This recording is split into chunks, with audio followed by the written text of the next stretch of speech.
Catherine Bernardo at Alden Richard lilipad papuntang Canada. Napabalitang ginagawa na ang part 2 ng Hello Love Goodbye. Napabalita rin na nagpunta na si Direk Cathy Garcia at ng kanyang team sa Canada upang mag-location check. At finally, nakakuha na nga sila ng magandang location doon. Mukhang tuloy na nga ang part 2 ng Hello Love Goodbye.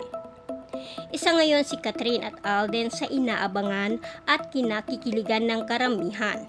Kaya naman, isa sila sa nagbibigay buhay muli sa mga fans na nasaktan noon.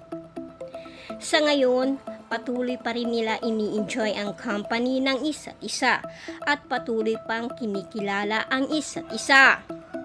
Hindi rin natin maitatanggi ang kilig hatid sa atin ni Catherine at Alden. Dahil hindi rin natin ikakaila ang chemistry at pagiging compatible nila sa isa't isa. Kaya naman, kinakikiligan sila ng karamihan dahil pareho sila ng mindset. Kaya naman ngayon, marami ang patuloy na nag-aabang sa kanilang update.